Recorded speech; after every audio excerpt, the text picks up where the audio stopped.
Yo, what is going on, my iron operators? In today's video, I'm going to tell you exactly what you need to be thinking about when you're picking a niche, how I think about picking a niche, and I don't have anything scripted for this, so let's get right into it.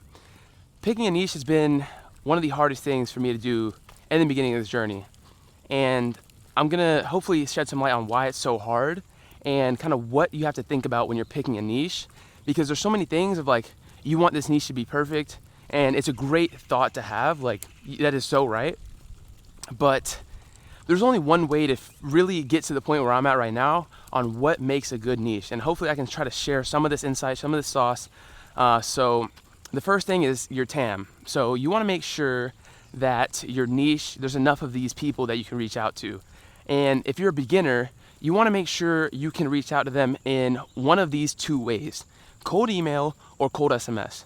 And the reason that I say these two channels is because these are hyper optimal, scalable channels. Now, if you don't have at least $300 to $400 to invest in your business for your client acquisition, these aren't going to be options that you have available. So you're either going to need to DM, you're going to need to cold call, or you're going to need, it's pretty much DM or cold call. So, but if you do have, $300 to $400, you're going to need to pick a niche that you can contact through cold SMS or cold email.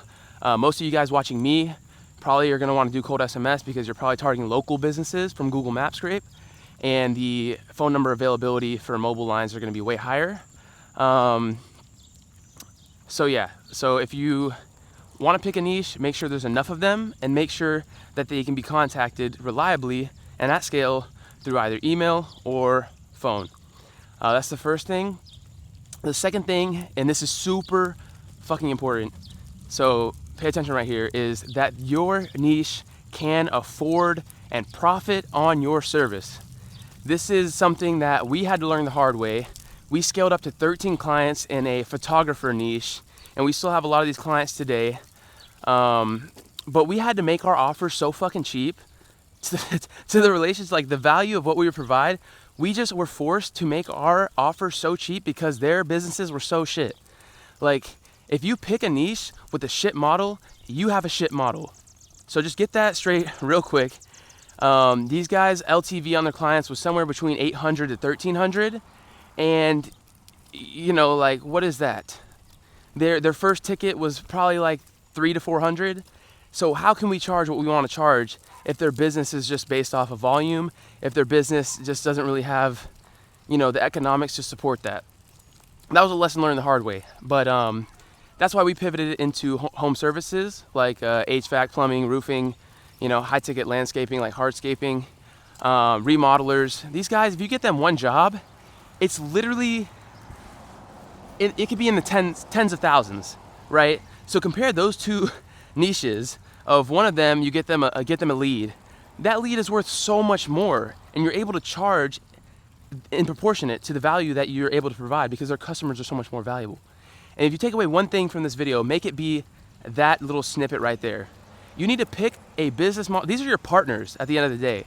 Like, if they don't make money, you are not going to make money. You don't have a business model unless you are able to make someone at least 3x on your fee.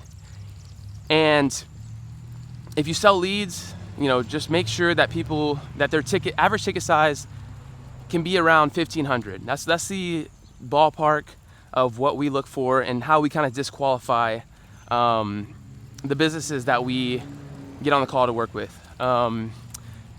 So the niche that we're in right now is landscapers, specifically high ticket outdoor designers, outdoor living, hardscapers that do really high ticket jobs.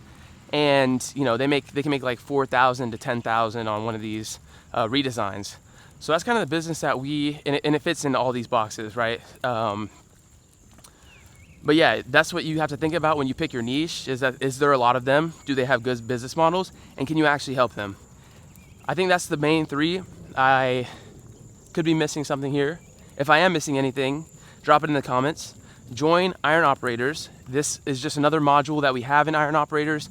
We have the picking your niche, picking your offer, picking your promise, one outreach channel. We have all the outreach channels listed in the lessons. So if this is something that help you guys, there's way more sauce in the community. If you enjoyed this video, like, comment, subscribe, and I'll see you in the next one.